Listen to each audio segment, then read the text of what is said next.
গতকালের ম্যাচ জেতার পর ইন্ডিয়ার কিন্তু আলাদাই আত্মবিশ্বাস বাড়ছে, এবং যে আত্মবিশ্বাসটা পুরোপুরি সাউথ আফ্রিকার সাথে হেরে যাওয়ার পর এবং তারপর ওয়েস্ট ইন্ডিজের 254 রানের ইনিংস দেখার পর গোটা ভারতবাসী যেভাবে প্রার্থনা করছিল সেমিফাইনালের ইকুয়েশন নিয়ে, এবং যতটা চাপে ছিল সেই চাপ প্রায় 60 থেকে 70% কিন্তু চলে গেল। কারণটাই এটা, কারণ আমরা সাউথ আফ্রিকার সাথে বিগ মার্জিনে হেরে গেছিলাম, তার জন্য নেট রান রেট পতন হয়েছিল। এছাড়া ওয়েস্ট ইন্ডিজ কিন্তু পয়েন্ট টেবিলের শীর্ষস্থানে ছিল, কারণ তারা 254 রানের একটা দুর্দান্ত ইনিংস খেলে দিয়েছিল এবং 100 রানেরও বেশি রানে তারা জিম্বাবুয়েকে পরাজিত করেছিল। এইসব দেখার পর আমাদের ইন্ডিয়ার মনে কিন্তু একটা যথেষ্ট ভয় তৈরি হয়েছিল, এবং গতকাল আমরা সবাই সাউথ আফ্রিকাকে সাপোর্ট করেছিলাম।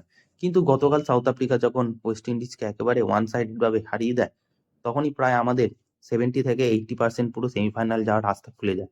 এবং সেই রাতেই যখন ইন্ডিয়া বিশাল দাপটের সাথে জিম্বাবুয়েকে পরাজিত করে এবং এই টি-20 বিশ্বকাপের সর্বোচ্চ স্কোর তৈরি করে 256 মাত্র 4 উইকেটে, ব্যাস তখনই ইন্ডিয়ার জন্য রাস্তা প্রায় খুলে যাচ্ছে।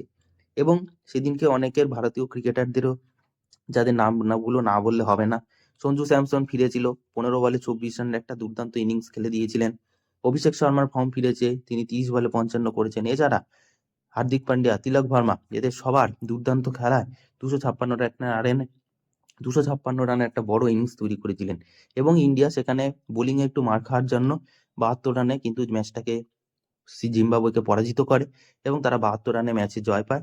হয়তো 80-85 রান হলে একটু নেট রান রেটে একটু প্লাস হতো, যাই হোক কোনো ব্যাপার না। তো ইন্ডিয়ার কিন্তু সেমিফাইনাল যাওয়ার রাস্তাটা কিন্তু অনেকটাই প্রায় 70% কিন্তু খুলে গেছে। প্রথমে দুপুরের ম্যাচে সাউথ আফ্রিকার জয়ের পর তো খুলেই গেছিল, এবং রাতে একটা দুর্দান্ত বড় ইনিংস খেলার কারণে কিন্তু আমাদের রাস্তা কিন্তু অনেকটা খুলে যাচ্ছে। কিন্তু এরপরেও ইন্ডিয়াকে খেলতে হবে কিন্তু ডু অর ডাই ম্যাচ। এখানেই কিন্তু সবকিছু ইন্ডিয়ার রাস্তা যে একেবারে সেমিফাইনাল চলে গেছে তা কিন্তু নয়। এখনো সাউথ আফ্রিকার সাথে একটি জিম্বাবুয়ে ম্যাচ আছে, সেখানে তো সাউথ আফ্রিকা জিতবেই, স্বাভাবিক। কিন্তু এরপরেও যে আমাদের এখনো যে ডু অর ডাই পজিশনটা আছে, সেটা কি না, আমাদের সুপার 8-এর যে শেষ গ্রুপ ম্যাচটা আছে সেটা পড়েছে কিন্তু ইন্ডিয়া ভার্সেস ওয়েস্ট ইন্ডিজ। সেই ম্যাচ হতে চলছে 1 মার্চ 2026। আর স্থান কিন্তু কলকাতার ইডেন গার্ডেন, যাকে বলা হয় ক্রিকেটের নন্দনকানন, যেখানে সমস্ত বাঙালিদের ভালোবাসা জড়িয়ে আছে, যেখানে 60,000-এরও বেশি দর্শক থাকে, গর্জন করবে গ্যালারি। এই 1 মার্চ আমরা যেটা ভেবেছিলাম জাস্ট একটা সামান্য গ্রুপ ম্যাচ হবে ইন্ডিয়া ভার্সেস ওয়েস্ট ইন্ডিজের, কিন্তু না, এটা আর সেই সামান্য ম্যাচের মধ্যে পড়ে নেই, হয়ে গেছে এটি একটি কোয়ার্টার ফাইনাল। এই ম্যাচের রাতই কিন্তু নির্ধারণ করে দেবে ইন্ডিয়া যাবে না ওয়েস্ট ইন্ডিজ যাবে সেমিফাইনালে। আর এই আবেগের স্টেডিয়ামে, এই ঐতিহাসিক স্টেডিয়ামেই মানুষরা কিন্তু এই ঐতিহাসিক মুহূর্তের সাক্ষী থাকবে। এটা সত্যি একটা চাপের পরীক্ষার মাঠ তৈরি হবে। টিকিটের কিন্তু হাহাকার ইতিমধ্যে লেগে থাকবে, যেখানে 900 টাকা দিয়ে অনেকেই প্রায় টিকিট কেটে ফেলেছিল। সত্যি তারা আজ ভাগ্যবান, কারণ এই মুহূর্তে আর মনে হয় না 900 টাকায় তারা টিকিট বিক্রি করবে। Already cricket association of Bengal মনে হয় এই সুবিধার কিন্তু ফায়দা নিতে শুরু করবে। 2 থেকে 2,500-এর নিচে আমার মনে হয় না আর টিকিট বিক্রি হবে, কারণ এই ম্যাচের কিন্তু কনভার্ট হয়ে গেছে অন্য পজিশনে। যেখানে একটা সামান্য গ্রুপ ম্যাচ থেকে এই ম্যাচ কনভার্ট হয়ে যখন কোয়ার্টার ফাইনালের দিকে চলে যায়, তার মানে বুঝতেই পারছো কতটা ডু অর ডাই এবং হাই ভোল্টেজ ক্রিয়েট হয়ে গেছে।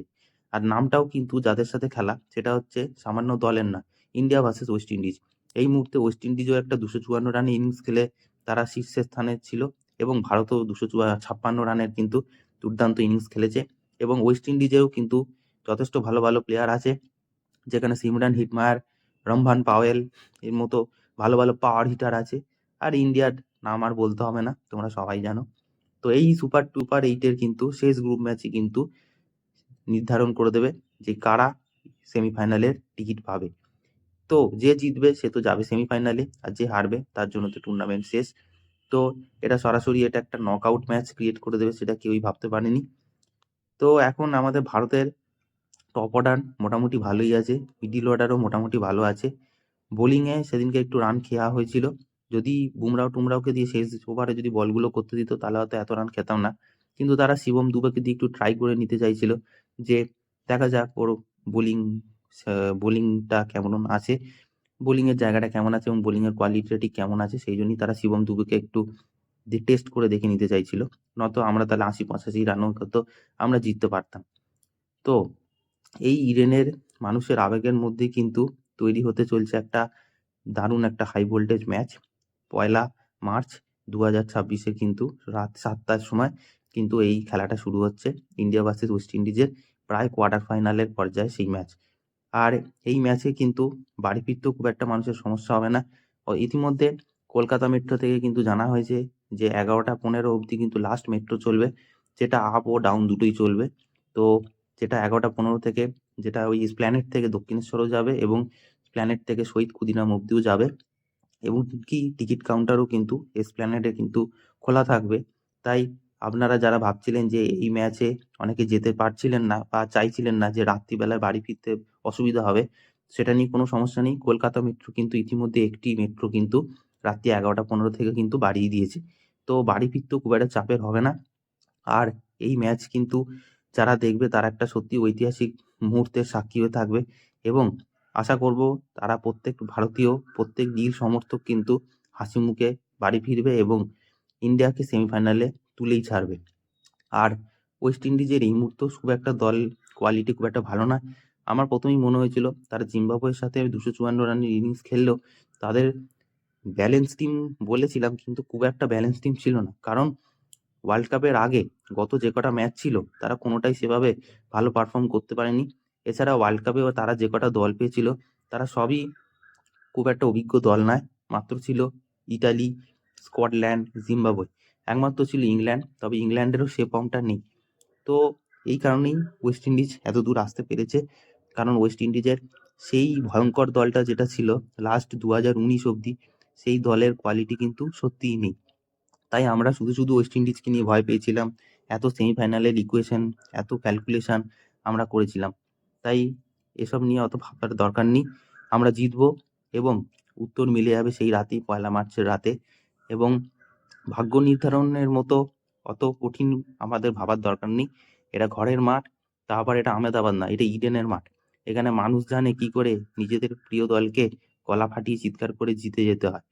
তো আমাদের 60,000 দর্শক থাকবে, 60,000 নীল সমর্থক থাকবে, যেখানে ইন্ডিয়ার আশা করি কোনো সমস্যাই হবে না। এমনকি ইডেনের মাঠ মানে বুঝতেই পারছো প্রত্যেকটা ক্রিকেটারদের ফেভারিট মাঠ। হার্দিক, বুমরাহ, এছাড়া আগেও যারা রোহিত, বিরাট ছিল তাদের কাছে এটা একটা ফেভারিট স্টেডিয়াম ছিল। এই স্টেডিয়ামে কিন্তু যথেষ্ট ভালো অভিজ্ঞতা তৈরি হবে মানুষের, এবং যথেষ্ট ভালো মুহূর্ত দেখতে পাবে। তো এটাই হবে ইডেনের মাঠে কোয়ার্টার ফাইনালের রাত, ইন্ডিয়া ভার্সেস ওয়েস্ট ইন্ডিজ, হাড্ডাহাড্ডি লড়াই, ডু অর ডাই লড়াই। তো এটাই ছিল আপডেট। এরকম আরো আপডেট পাওয়ার জন্য অবশ্যই সাবস্ক্রাইব করে বেল আইকন অন করে রাখো। তো দেখা হচ্ছে পরের ভিডিওতে।